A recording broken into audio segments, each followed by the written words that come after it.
Gracias al Señor por este día. Quería compartir algunos pasajes, leer primero en Deuteronomio capítulo 7, Deuteronomio capítulo 7, versículos del 6 al 11. Luego, Primera de Corintios capítulo 1, versículos 26 al 31.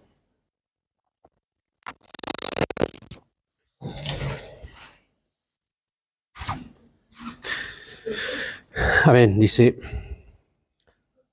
Deuteronomio capítulo 7, versículo 6, dice: porque tú eres pueblo santo para Jehová tu Dios.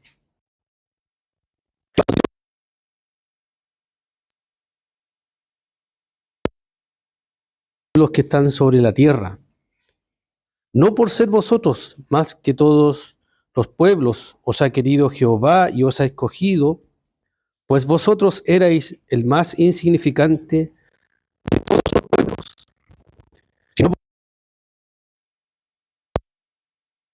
por vuestros padres. Os ha sacado Jehová con mano poderosa y os ha rescatado de servidumbre, de la mano de Faraón, rey de Egipto. Conoce pues que Jehová tu Dios es Dios, Dios fiel, que guarda el pacto y la misericordia a los que le aman y guardan sus mandamientos hasta 1000 generaciones, y que da el pago en persona al que le aborrece, destruyéndolo, y no se demora con él que le odia, en persona le dará el pago. Guarda, por tanto, los mandamientos y estatutos y decretos que yo te mando hoy que cumplas.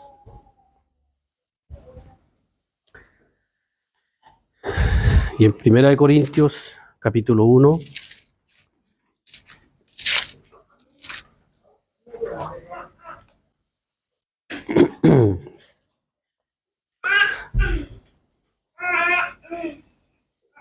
desde el versículo 26.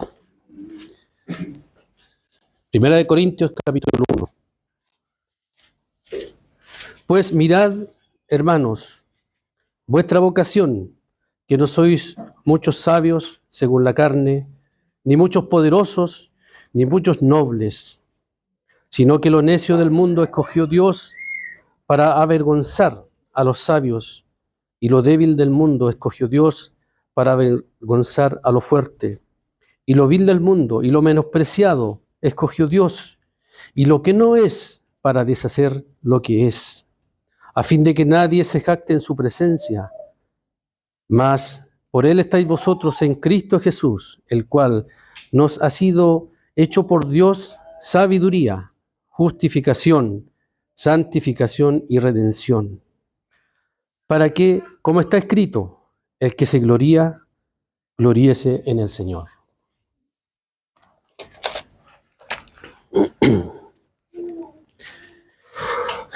Al leer estos pasajes, hermanos, yo puedo ver que hay un llamamiento que viene de Dios, un llamamiento santo que viene de Él. Dios escoge primeramente a Israel en el tiempo antiguo, como lo relata acá la Escritura. Y en este último tiempo, nosotros sabemos que ha escogido también un pueblo. Y ese pueblo somos nosotros, la iglesia del Dios vivo. Gracias, Señor, porque estamos en este propósito. Él, en este propósito de recuperar a esta humanidad caída, llama a Abraham, como cuenta la Escritura, ¿cierto? Llama a Abraham, a Isaac y a Jacob, y le dice que de su descendencia él levantaría un pueblo numeroso, un pueblo cuyo número sería incontable, como la arena del mar y como las estrellas del cielo. Y en este propósito es que nosotros también hemos sido llamados e incluidos. Gloria al Señor. Bendito sea su nombre. Hermanos, y lo otro que yo puedo percibir al menos es que Él nos llama a los mejores del mundo. Él no escoge a lo mejor, sino, como dice acá, escoge a los más, dice, insignificantes. Esto no concuerda mucho con la lógica humana. Cuando uno quiere escoger, va a escoger lo mejor, va a seleccionar lo mejor. Cuando uno va a la feria o va a un lugar donde quiere comprar algo, trata de escoger lo mejor. Pero Dios, hermanos, no hizo eso con nosotros. Él, en su amor, en su misericordia, Él escogió como lo peor, hermanos. Y gracias al Señor que lo hizo de esta forma. Porque si Él hubiese usado la misma lógica que nosotros usamos, seguramente no estaríamos aquí. Muchos de nosotros no estaríamos aquí, quizás ninguno de nosotros.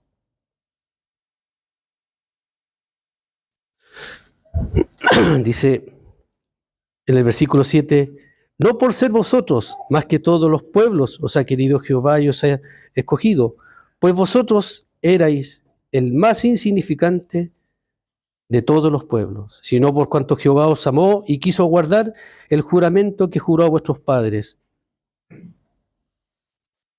Amén. Dice que Él los amó y quiso guardar el juramento de sus padres. Por eso escogió a Israel. Y los sacó, dice, con mano poderosa de Egipto, cuando estaban en la esclavitud. Y los libró y los sacó. Para que fueran, dice como acá, un pueblo especial. Más que todos los pueblos sobre la tierra. Y cuando leemos en 1 Corintios, el apóstol Pablo le dice algo muy similar a los hermanos de Corintios. Cuando dice, mirad, hermanos, vuestra vocación, que no sois muchos, sabios según la carne, ni muchos poderosos, ni muchos nobles. Y esto se lo está hablando a los hermanos en el sentido de que nosotros en el mundo no tenemos ningún reconocimiento. En el mundo nosotros no somos personas importantes. Nuestros nombres no aparecen en los diarios ni en ningún medio. Nadie nos conoce, hermanos. ¿Quién es Alejandro? ¿Quién es Luis? ¿Quién es David? ¿Quién es Néstor? Miguel, Sandra, Anita María en el mundo? ¿Quiénes somos? Ciertamente aquí se cumple también esta palabra. Podríamos decir que para el mundo somos los más insignificantes. Y Pablo dice que lo necio del mundo, lo vil y lo menospreciado, lo que no es. Estas afirmaciones son fuertes. Podría ser un poco chocante incluso. Pero claro, lo está diciendo en el contexto espiritual. Y lo dice porque es una realidad también, que nosotros en el mundo no somos nada. Pero a Dios le ha placido escogernos. Pero al Señor le ha placido, hermanos, llamarnos en este tiempo.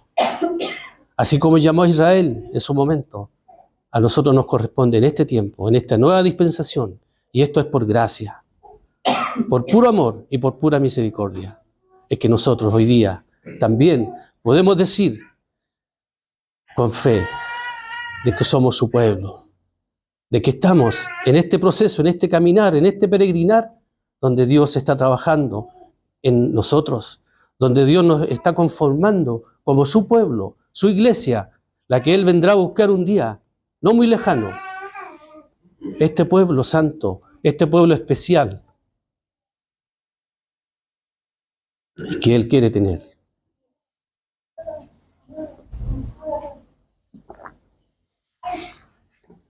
Gloria al Señor.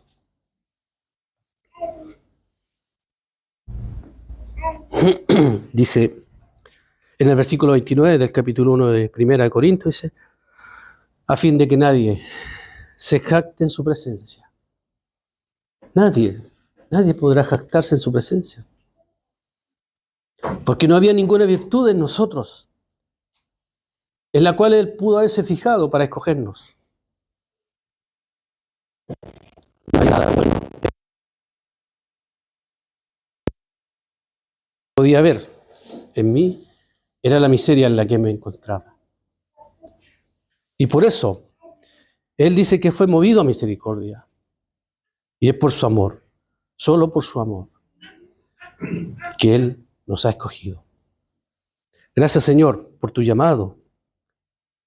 Gracias, Señor, por tu misericordia, por tu salvación. Luego dice en los versículos 30 y 31, más por Él estáis vosotros en Cristo Jesús, el cual nos ha sido hecho por Dios sabiduría, justificación, santificación y redención, para que, como está escrito, el que se gloría, gloríese en el Señor. Hermanos, no tenemos nada de qué gloriarnos en nosotros mismos.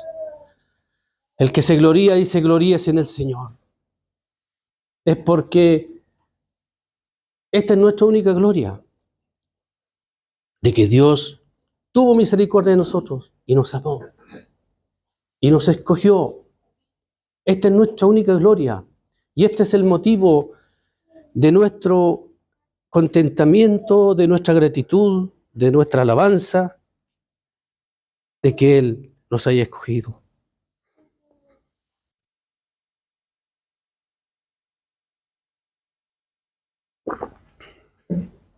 Ciertamente no tenemos otro motivo, es su gracia infinita, solamente. Amén, hermanos. Como decía, nuestros nombres no aparecen en ningún medio, ni en los diarios, pero con este tipo de personas, con este tipo de hombres y mujeres, que no poseen ninguna posición importante en la sociedad, Dios está conformando a su pueblo y su iglesia. Con este tipo de personas. Nosotros, débiles, frágiles, muchas veces llenos de problemas, aflicciones, tribulaciones, pero con este tipo de personas, hermanos, Él quiere conformar su iglesia, su amada, su pueblo. Y lo va a hacer porque su propósito no ha cambiado. Éramos ignorantes, los más ignorantes, destituidos de su gloria y esclavos del pecado. Esta era nuestra condición. Pero ¿qué dice el versículo 30, 31? Dice que por Él hemos sido hechos. Pues por Cristo tenemos justificación, santificación y redención. Gloria al Señor por su obra. Porque si no fuera por su obra, por su sacrificio en la cruz, no tendríamos ninguna esperanza. Ninguna esperanza. Absolutamente ninguna. Porque la distancia que hay entre Dios y el hombre caído es demasiado grande. Es imposible que el hombre por sus propios medios pueda alcanzar a Dios. Es imposible. Pero Él nos abrió un camino nuevo y vivo, que es Jesucristo, nuestro Señor. Amén. Hasta aquí podemos decir que hemos sido bendecidos y que tenemos un motivo para alabarlo, para exaltarlo, para darle gracias. Si este compartir durara hasta aquí, nos iríamos todos felices, porque somos escogidos, porque dice que Dios nos ha llamado para ser el pueblo especial de Dios, el pueblo santo. Pero hay algo más, hermanos. en el versículo 11 del capítulo 7, Dios le dice a Israel: guarda, por tanto, los mandamientos, estatutos y decretos que yo te mando hoy que cumplas. Y creo que aquí comenzaron los problemas para Israel, porque ellos no pudieron cumplir lo que el Señor les mandaba que cumpliesen.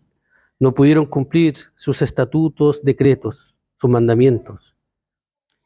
Y la historia que nos relata la Biblia corrobora todas estas cosas, porque dice que Israel fue desobediente, Israel fue rebelde, Israel fue incrédulo.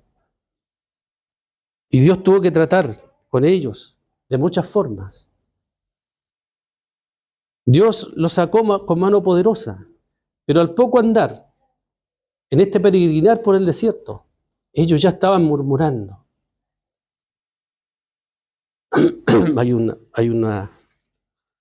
Estuve leyendo por ahí, hay una lista de murmuraciones y la quise escribir aquí para comentarla un poquito. Según el relato de Éxodo, dice que fueron varias murmuraciones, muchas. Dice, cuando anduvieron 3 días por el desierto sin encontrar agua y llegaron a Mara, un lugar con aguas amargas, y no podían beber. Allí ya estaban murmurando. A los 15 días que salieron de Egipto, murmuraron contra Moisés por el hambre que tenían. ¿Se acuerdan de eso? Que decían, ¿por qué nos sacó de Egipto?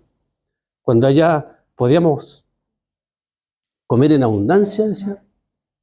Teníamos ollas de carne. 6 días después del punto 2, el pueblo desobedeció la instrucción de Dios respecto a la forma de recoger las raciones de maná que le indicaba. ¿Por qué? Porque Dios le decía que tenían que recoger todos los días el maná, pero tenían que recoger solo para el día, para un día. Y que el día sexto tenían que recoger para 2 días, porque el día sábado no podían recoger, porque el día sábado iba a ser un día de reposo. ¿Pero qué hicieron ellos? No obedecieron. Salieron igual el día sábado a recoger maná. Y ese día no tenían que hacerlo. Dice, posterior a esto, nuevamente el pueblo comenzó a reclamar por falta de agua. Cuando Moisés subió al monte Sinaí, donde Dios le entregó las leyes, el pueblo hacía dioses de oro.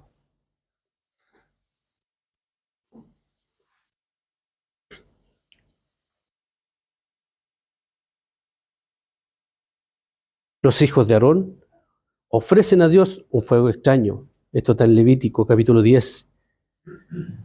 Números 11 dice, nuevamente el pueblo se quejó a Dios.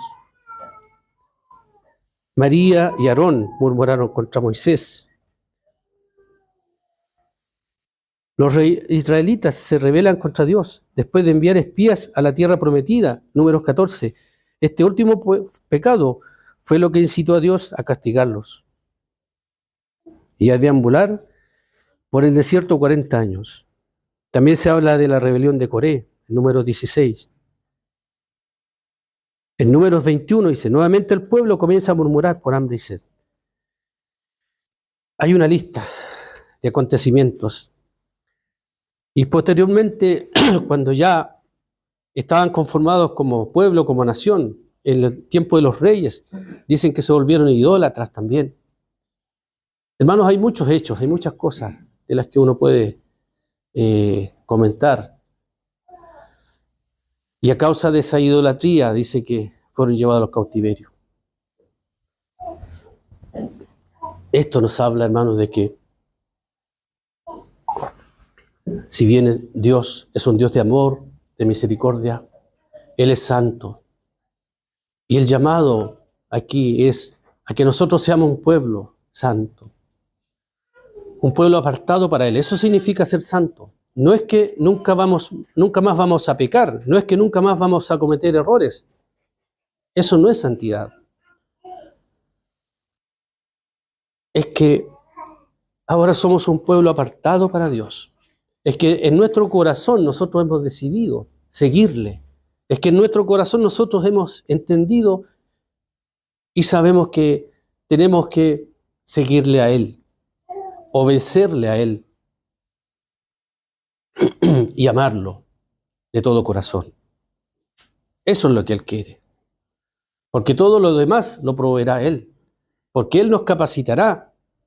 Porque Él nos dará la sabiduría, Él nos dará la gracia para que seamos perfeccionados. Es necesario muchas veces que pasemos por tratos, por pruebas, por dificultades, pero todo eso va en ayuda a que nuestro carácter sea formado, a que nosotros seamos lo que Él quiere.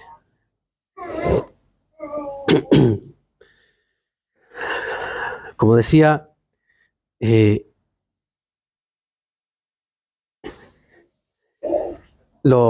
Israel no pudo cumplir y muchos se quedaron en el desierto, tirados. Pero esto nos enseña a nosotros a que, así como ellos tenían este llamamiento, sin merecerlo, igual que nosotros hoy día, un llamamiento del cual no somos dignos. Pero las lecciones de Israel a nosotros también nos tienen que enseñar a que nosotros no caigamos en lo mismo, que ojalá no cometamos los mismos errores que ellos cometieron.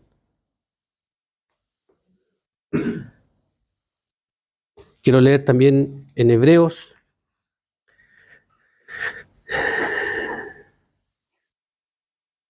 capítulo 3, dice, por lo cual, como dice el Espíritu Santo, si oyereis hoy su voz, no endurezcáis vuestros corazones, como la provocación en el día de la tentación en el desierto, donde me tentaron vuestros padres, me probaron y vieron mis obras 40 años, a causa de lo cual me disgusté contra esa generación y dije, siempre andan vagando en su corazón y no han conocido mis caminos. Por tanto juré en mi ira, no entrarán en mi reposo. Mirad, hermanos, que no haya en ninguno de vosotros corazón malo de incredulidad para apartarse del Dios vivo. Antes exhortaos los unos a los otros cada día, entre tanto que se dice hoy, para que ninguno de vosotros se endurezca por el engaño del pecado. Porque somos hechos participantes de Cristo con tal que retengamos firme hasta el fin nuestra profesión del principio. Entre tanto que se dice, si oyereis hoy su voz, no endurezcáis vuestros corazones como en la provocación. ¿Quiénes fueron los que, habiendo oído, le provocaron? ¿No fueron todos los que salieron de Egipto por mano de Moisés? ¿Y con quiénes estuvo él disgustado 40 años? ¿No fue con los que pecaron, cuyos cuerpos cayeron en el desierto? ¿Y a quiénes juró que no entrarían en su reposo, sino a aquellos que desobedecieron? Y vemos que no pudieron entrar a causa de incredulidad. Temamos, pues, no sea que permaneciendo aún en la promesa de entrar en su reposo, algunos de vosotros parezca no haberlo alcanzado. Porque también a nosotros se nos ha anunciado la buena nueva como a ellos, pero no les aprovechó el oír la palabra, por no ir acompañada de fe en los que la oyeron. Moisés tuvo que lidiar con este pueblo, porque él fue el líder, el que Dios escogió, el siervo que escogió para guiar al pueblo en el desierto. Moisés tuvo que lidiar con todas estas situaciones, esta incredulidad del pueblo. Por eso acá el escritor de Hebreo nos advierte a nosotros. Dice en el versículo 1, capítulo 4, versículo 1, dice, temamos pues, no sea que permaneciendo aún en la promesa de entrar en su reposo, alguno de vosotros parezca no haberlo alcanzado. Dice, porque también a nosotros se nos ha anunciado la buena nueva, como a ellos, pero no les aprovechó el oír la palabra por no ir acompañada de fe en los que la oyeron. Si bien nosotros, hermanos, tenemos una fe que hemos recibido también por gracia, en la cual, por medio de la cual, ¿cierto?, hemos creído en Cristo, y por esta fe somos salvos, y por esta fe nosotros tenemos esperanza de salvación. Pero hay un aspecto de la fe que también tiene que hacerse como práctico. Nosotros tenemos que creerle al Señor en todo, en toda nuestra vida, en todo lo que hacemos, en todo lo que pensamos. También tenemos que creer. Creer que Él será nuestro sustento. Creer que Él nos guiará siempre. La tendencia nuestra es que cuando nos enfrentamos a ciertas situaciones en nuestra vida cotidiana, en nuestra vida práctica, la tendencia nuestra muchas veces es primero apelar a los recursos naturales o a los recursos materiales. Primero, porque esa es nuestra tendencia natural. Yo me acordaba cuando mi mamá se enfermó, yo tenía 8 años. Y fue diagnosticada, yo en ese tiempo no sabía, fue diagnosticada con un cáncer. Claro, se sentía enferma y todo, pero ¿qué hicieron? ¿Qué hicieron mis padres? Primero ir al médico, primero ir a un doctor,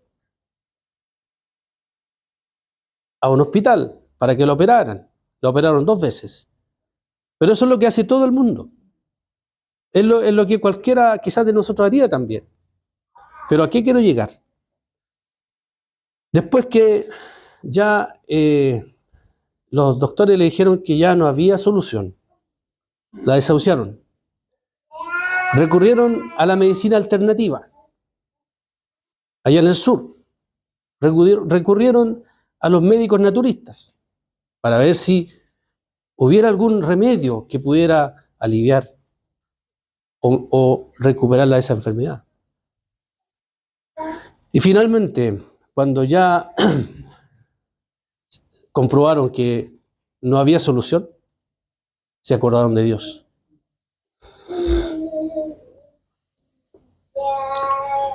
Y en ese momento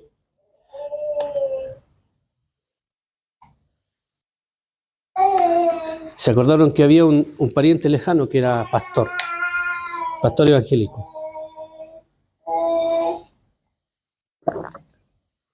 Lo llamaron para que vinieran a orar.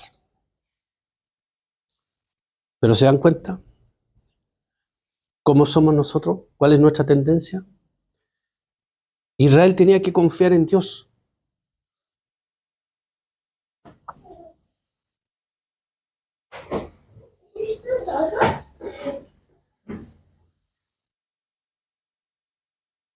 Israel tenía que depender del Señor, porque no estaban solos. Pero, como dicen los relatos, ellos fueron desobedientes, incrédulos.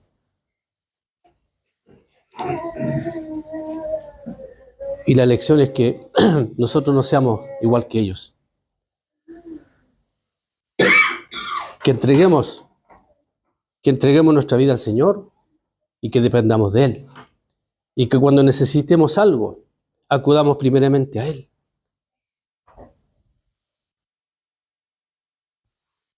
Que toda nuestra vida dependa de Él. No de nuestros recursos naturales, no de las cosas terrenales, ni de nuestros bienes materiales. Él quiere que dependamos de Él.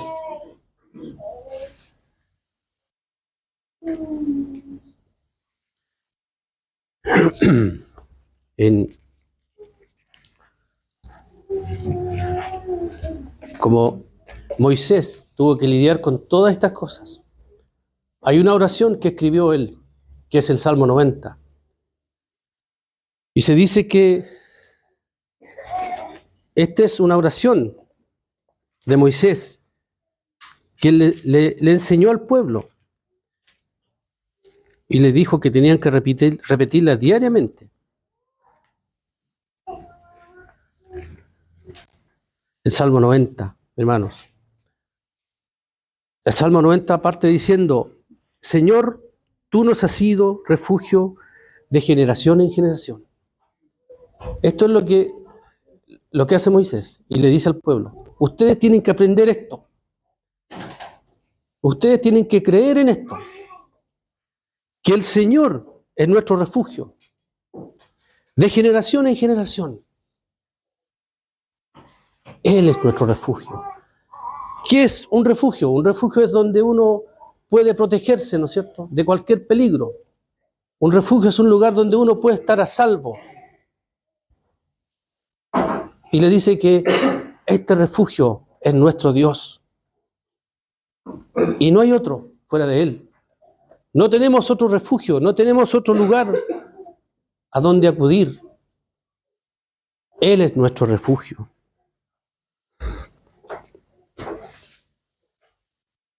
Refugio se dice de un lugar donde uno se protege de la tormenta. Sí. Actualmente de una tormenta o de algo terrible que está pasando. Cuando uno se protege. Amén. Eso es.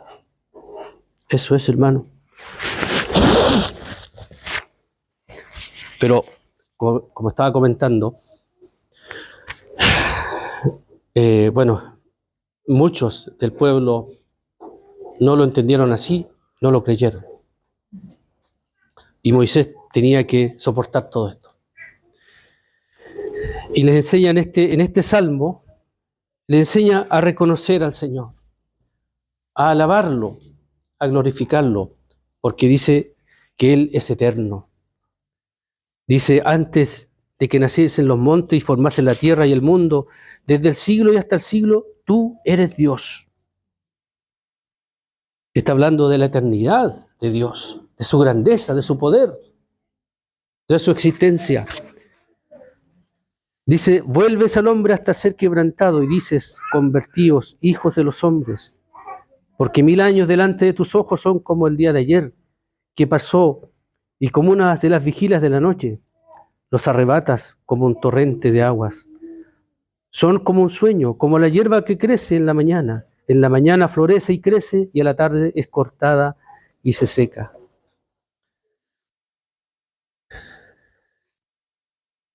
Frente a la inmensidad de Dios, ¿qué somos nosotros? ¿Qué es la vida del hombre? Llena de fragilidades y debilidades a causa del pecado. Porque desde que el pecado entró, ¿cierto?, entró la muerte. Y nuestra vida ahora es limitada. Pero Él es eterno. Él es eterno. Y por este llamamiento que nosotros tenemos, hermano, porque ahora somos el pueblo de Él, Él quiere que recuperemos esto. Esto que cuando el Señor creó al hombre, no lo creó para que muriera, lo creó para que viviera. Y viviera en comunión con Él, en la eternidad. Pero claro, Adán y Eva pecaron, así como nosotros hemos pecado. Y por esto vino la tragedia. Y por eso es que hoy día somos personas, somos seres limitados en muchas cosas, nos enfermamos, nos debilitamos y nos tenemos que morir. Nacemos para morir en este cuerpo que ya fue corrompido por el pecado, hermanos.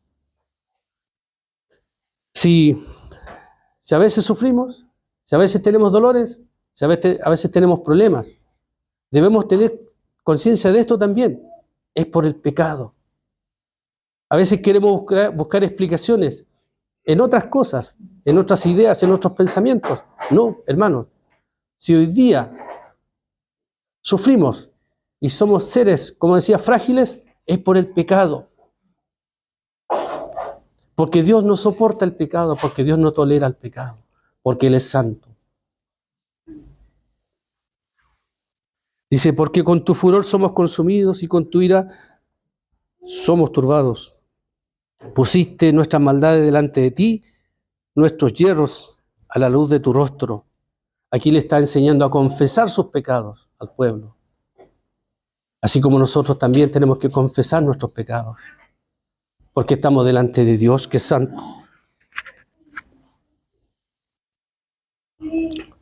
Porque todos nuestros días declinan a causa de tu ira.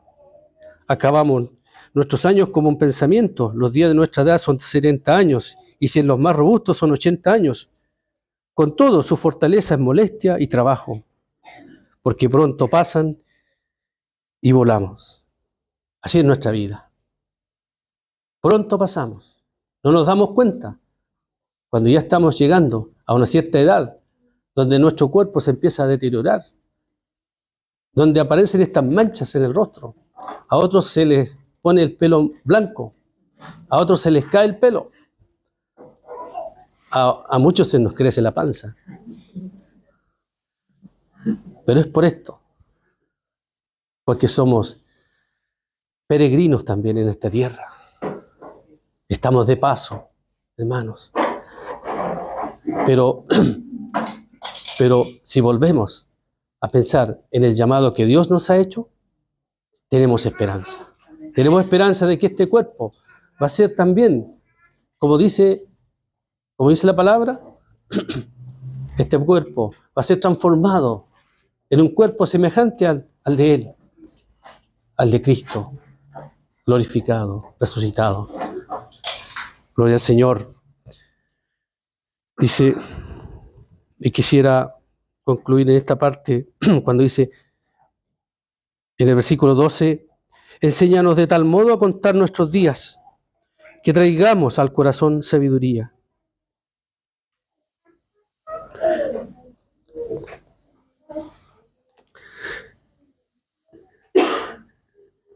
Necesitamos, hermanos, del Señor. Necesitamos que Él nos enseñe. Necesitamos aprender de Él. Y que todo lo que pasemos en este corto trayecto de nuestra vida, aprendamos a conocer al Señor. Eso es lo que dice aquí la oración de Moisés. Enséñanos a contar nuestros días, a considerar que estos días pasan pronto, que nuestra vida finalmente es corta y que debemos aprovechar el tiempo, y que debemos aprovechar el tiempo en lo que Dios quiere, en lo que Él quiere que seamos. Dice que traigamos al corazón sabiduría. La sabiduría está en Él, hermanos. La sabiduría de Dios, esa sabiduría que es eterna también, porque procede de Él. Que en nuestro corazón, porque en nuestro corazón están las decisiones. No es solo en la mente, sino en nuestro corazón. Para que tomemos buenas decisiones. Para que agrademos al Señor.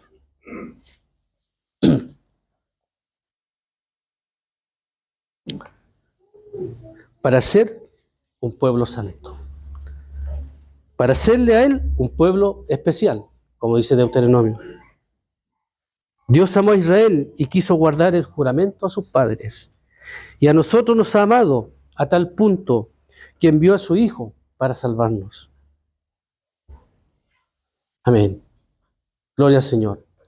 Gracias al Señor por su misericordia, por su amor. Hermanos, caminemos con esta esperanza. Caminemos con esta mirada de que Dios nos ha escogido. El Señor nos ha llamado. Y no es por algún mérito que nosotros tengamos, no es porque seamos mejores que otros. Es solo por su misericordia y por su amor. Pero estamos aquí, en este propósito, caminando, esperando la venida del Señor. Así es que tengamos ánimo. Que pase lo que pase, hermana, hermano, pase lo que pase, sigamos amando al Señor, sigamos caminando con esta esperanza gloriosa de que nuestro Dios es fiel, de que el Señor no se tardará en venir, de que el Señor está pronto, está a las puertas para venir a buscar a su iglesia, su amada. Y que las lecciones que hemos revisado acá un poco acerca de estas lecciones que tuvo que pasar Israel, nos sirvan como enseñanza, nos sirvan como una guía también. Y que cuando a nosotros nos toquen vivir estas cosas, meditemos en el Señor.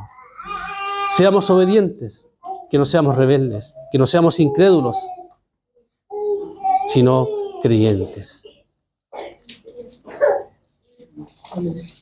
Amén, hermanos.